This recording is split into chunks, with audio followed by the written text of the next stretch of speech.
Hey everybody, Josh the RV Nerd here at Haylett RV of Coldwater, Michigan with your April RV industry update as seen from our sleepy little small town dealer perspective. I've got some good stuff for you today. We're going to revisit and quickly touch on some, windy day by the way, some things that we've talked about in the past, such as inventory scarcity, availability, fulfillment time for a special order. I don't want to spend too much time talking about that. I want to get into some new things, and I've got some good stuff for you.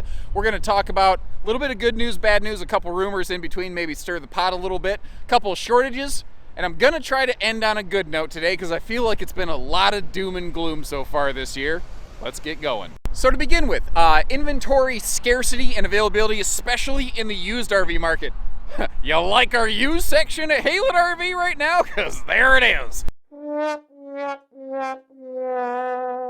I wish it was populated with stuff. And the new market is continuing to slowly recover. Manufacturers are thankfully beginning to get more and more production out. They're still not at target production volume, so they're still not overbuilding anything. But we are seeing a very healthy influx of stuff come in. A lot of it is still selling pretty much on arrival, but it's been able to roughly maintain and maybe slowly crawl upwards in terms of total inventory volume. The used market at dealerships, though, a lot of them appear to be exactly what we see here. And I think it's because there's a lot of people, I see a very common consensus on like user forums, Facebook groups and whatnot. People say, you don't got to trade it into a dealer. I put mine up for sale. I sold it 10 hours later. I had more money in my pocket. Then I went to the dealership and bought my new one. That makes sense. I totally get that. There's still some people who are like, with the hours I work, I don't want to deal with the public. I want to trade it into you. You can have your profit margin in it. But as you can see, a lot of people are selling stuff outright. So we're not seeing as many trades. Thankfully, one of the nice things at Haylett RV is we do have our Advantage One consignment program where we sell RVs on behalf of people. And now that the snow is finally receded and people can actually get their stored RVs brought in here, we are seeing an uptick in listings. That hasn't been crazy. We're seeing 1 or 2 a day, which again is a pretty healthy clip. I might see that, 1 or 2 extra more here and there. But overall, it is going to be a year where, especially the used market, you don't see a whole heck of a lot out there.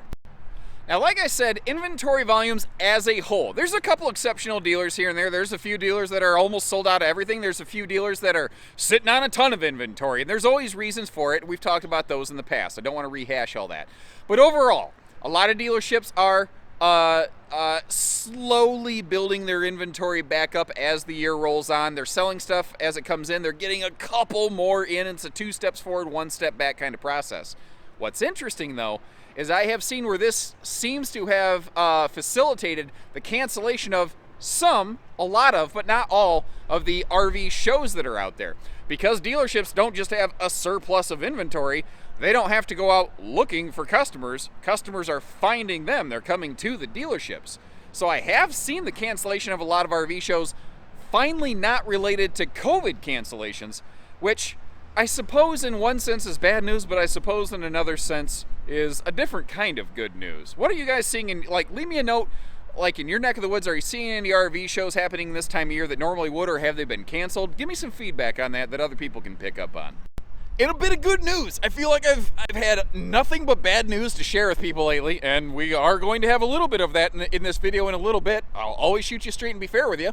But this is the first month in the last 6 months that I have not yet seen a series of price increases from the manufacturers. We may have actually skipped a month on that this year, and Lord willing, that trend continues for a little while. I think that we've seen about 2 to 3 years worth of price increases in the last 6 months. So hopefully that all settles down for a little bit and everyone's able to kind of just ride with what we got for a while. That would be awesome, and I think everybody can agree with that. So another just quick touch on the topic of estimated lead times for orders. I've been trying each month to kind of keep that rolling along. And I got a lot of emails back. I emailed all of our, say, Rockwood, Jayco, all the different people that we do business with and asked them that question. And I got a really wide variety of answers. And I think I probably got the best answer of all from our Wildwood guy. He says, Josh, it's a very complicated question. The answer depends on which model they're looking at, how popular is that model, which factory is it built out of, because most brands have multiple different production facilities. Like Wildwood doesn't build all of the Wildwoods out of one plant. They build like models A through N here and then M through Z over here. Anyway, you get the idea. So it depends on, those things. It depends on which factory it's coming out of. It depends on how recently they ran that floor plan. It depends on the next time they're planning on running that floor plan. He goes, I mean, you could get lucky. You could slide one in 2 weeks. Or it could be 4 months, Now, I've gotten a couple answers too. Like a more consistent answer seems to be roughly 3 to 4 months for a personal order. It might be a little bit quicker than that. I certainly hope so. We don't like things hanging out there longer than we have to either. But again, what the Wildwood guy said was, he goes, Josh, here's the thing. You got to call. And understand, we get that call 100 times a day. We know that you have customers calling you 100 times a day asking, when are you going to get it? How quick could I get it? You can give them a rough idea, but basically, folks, what he says is, you got to tell a customer to call you so you can call me, so I can find out, so you can let them know. Other than that, I guess it's all just a guess, So a little bit of information for you from the inside. I thought it was really nice that he was really straight with me like that. And I finally got some news I've been hoping to hear for the last couple years. So you might not be aware of it, but there's some governing bodies over the RV industry. There's RVIA, who's kind of like the people who make the codes that says, here's the definition of an RV and what it is and has to have or can't be or whatever. Then there's RVDA. That's the Association of RV Dealers. And they finally got together on making a more consistent line in the sand where the model year and the product updates happen at the same time. So everything that I'm hearing from everybody right now is that basically at the beginning of July, we will change from model year 21 to 22. And that is when you'll begin to see the major wave of product updates that happen for the brand for the year. And that is news to my ears. And that should be news to yours as well. Because since about 2011, this really annoying thing has happened. It used to be every year, October or November, that was the big changeover. Everybody got their camper for the summer. The manufacturers were retooling stuff, and that's when the model year would update, and that's when the product would change. And then all of a sudden, everybody kept leapfrogging forward. And the model year kept getting sooner and sooner. And like last year, I saw model year changes actually in December of the previous year. They were 2 calendar years ahead for a little bit. That's stupid. It's stupid. Well, everybody recognized it. Everybody knew it was a problem. So they finally said, okay, we're going to draw a line in the sand. We're going to make this happen. So because this is all coming down as edicts basically from the governing bodies of the RV industry, the manufacturers will essentially be more forced to follow through with this. And what that means is that if you're ordering something right now, and even a lot of my stock stuff that I've requested for inventory, it may arrive as a 22. It may not. It really depends on exactly when it's going to get here and going to be built. What changes are going to be put in play? I don't have any information on that. I will continue to roll these updates out for every brand. Like as I get information on updates and as the new RVs roll in, you'll see me do the tours. But as soon as I can start to get some notes, I'll put that stuff out there. But finally, we have some kind of concrete information as to when this model year change is going to happen and when the product change will happen. And I am so glad that they will finally line up so that we don't have, well, it's an early season 19 versus a late season 19. And this is the one that had the doohickey and that had the Jabberwocky. That's dumb and it's over. Thank you. And now, some bad news. Had to be a little bit of it this year, I suppose. So we've heard, I've tried to keep you up to date on various shortages, various hiccups and things, just so you folks can just be educated on what's happening in the industry and what you're buying and all this stuff. There is now, it sounds like we are facing a shortage of batten insulation, the rolled fiberglass insulation that goes in things like commonly a stick and tin trailer, but in a lot of things, like even a big fancy fifth wheel typically has it sometimes in the floor, sometimes in the roof. And this is tricky. Every manufacturer is handling it differently. Like Catalina, apparently, that we carry here, saw it coming. And they actually, for a week, all of the my reps, all the reps, they became temporary purchasing agents, and they went out there finding all of the batten insulation they can. So they insulated themselves from this, and that's not happening.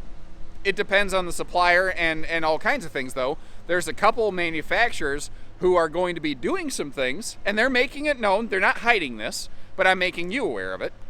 They will be doing things like probably not putting batten insulation in their flooring during this time, but you're not going to get an RV with no insulation. That is not going to happen. I know the doom and gloomers are out there going to be like, oh yeah, you can't see it, so that's what they're doing. No, they're not. And I guess, you know, you can take my word for it, or you can take the word from some guy who hides behind a screen name. I'm putting my face and my name right out here for you, so hopefully that tells you something. But what they're doing instead is maybe doing like a layer of radiant foil through the floor. So it's an alternative, it's a substitution, but it's a pretty good functional equivalent. And that is something that you're going to see happening. We've already been seeing it happen with like water heaters and ovens and microwaves. It's just more of the same in a sense. But when you hear they're not going to put a layer of insulation in the floor, some people I know are going to have a heart attack. And again, they're putting something else in its place. It'll still be perfectly functional. And it is absolutely the kind of thing that, had I never said anything, most people probably would have bought the camper, used it for 10 years and not realized. So don't get yourselves too worked up over it. It's probably not going to affect much of anything in the long run. I just want you folks to know. And I will tell you, the only way that is you know, my camper affected, because I haven't seen that really come into play yet. It's coming down the pipe a couple times soon here. We can call a manufacturer with your VIN number. We can get verification of that. There's only one brand here at Haylett RV where I've heard the insulation versus foil floor swap taking place. That would be the Arctic Wolf series that we carry here. But what I appreciate is that they didn't hide it. They didn't lie about it. They were the ones that made me aware of it. So they're doing the right kind of business. They're doing it the right way. They're not trying to pull wool over anybody's eyes. They're just trying to do the best they can in a really weird time. Now, on a somewhat related note, it is rumored that there may be a significant shortage of foam for the RV industry this year, specifically the type of foam that's often used in like dinette cushions. And I was like, what? That's a weird thing. Well, apparently a lot of these foam production plants are located in areas that don't normally get the extreme cold weathers that we had recently, and evidently something about the cold weather patterns that we had, especially in the southern section of our country, screwed up these plants or damaged these plants and pushed their production behind. So it sounds like there could be a significant like seating foam shortage in the industry. I don't know what they're going to do about that. It hasn't happened yet. It may not happen. That is one of those things that we might touch on again in a future update. Kind of remains to be seen right now. We're going to wrap things up today on a more positive outlook. Like I said, I feel like I've not always had the best of news to share with folks, but I pride myself on sharing information. Sometimes it's just not all positive. Thankfully, it sounds like there's some good things coming on the horizon. It is projected that this could be the best year for RVing ever. I've said before that RVing has really become the new American pastime, and that doesn't appear to be changing. 2017 was the year that is the current record holder for the total number of wholesale shipments. Wholesale shipment is a shipment from a manufacturer to a dealer, and then you would be a retail shipment from a dealer to a customer. So 2017 was the king of that regard. Last year in 2020, we saw something like 430,000 because they lost so many months for production. It naturally, you know, they had a little bit of a drop off there. This year they are projecting something like 523 to 540 some odd thousand RVs to be built by a manufacturer and shipped to a dealer. That's incredible. That number blows my mind. That means that they are projecting roughly 24% more RVs built versus last year. And that means that this is between 5 to 6% more than even 2017, when there were production supply shortages. And that's the part that kind of blows my mind. I don't understand how that could be physically possible, given the production shortages, given the demand that they haven't been able to build everything the way that they want to because of all those challenges. But what do I know? I'm just one dude in one place, and I absolutely encourage you folks, don't don't just watch me. There's other people out there that have good information. I'm just one guy in one little small town. I know a lot of people. I don't know everything. My wife will confirm that. Yeah. But I tell you, it's exciting to think about. Like I said, it's totally crazy and mind-blowing to me to think about something like that. But it is nice to think about something good and something positive. But it's like I said, I keep struggling with thinking about it because, like Catalina, just Catalina. This morning, I was talking to our Catalina rep. He says we have $2 million worth of Catalinas built and sitting in our yard with some kind of shortages, whether it's a sofa, an awning, something. We can't ship it without it. And it's been that way. If everything is so backlogged for pieces and parts, how are we possibly going to produce that many? And I don't know. I don't work in production. I don't work in scheduling. I work on a camera and a keyboard, you know?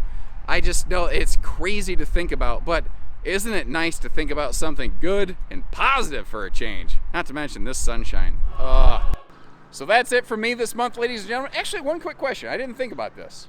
I get updates when there's things like open recalls put out there in the industry, not just on the brands we carry, but from a lot of brands. Is that something you'd like to see in a little video format? Just a quick little notice when those things come up? Let me know in the comments below and I'll do my best. And if you appreciate that kind of information, this kind of information, all the different stuff that we do, the RV tours that we do here, if you haven't done so already, click that subscribe button. Support our family-owned and operated facility here. And I'm on YouTube, so I guess I got smash the like button. I'm not a good YouTuber. I'm just a nerd. But folks, I tell you what, you make me feel very appreciated. I put a lot of my own personal time and effort. There's a lot of me that goes into every one of these things, and the support that you show, it certainly is appreciated. So when you're ready, we're ready. And in the meantime, I don't care. Like I said, get information from all kinds of places. Get yourself educated, and we're happy to be the place. We're happy to give you the information, get you assisted, get you camping when you're ready. And short of that, take care, stay safe, have fun, and happy Halet camping, everyone.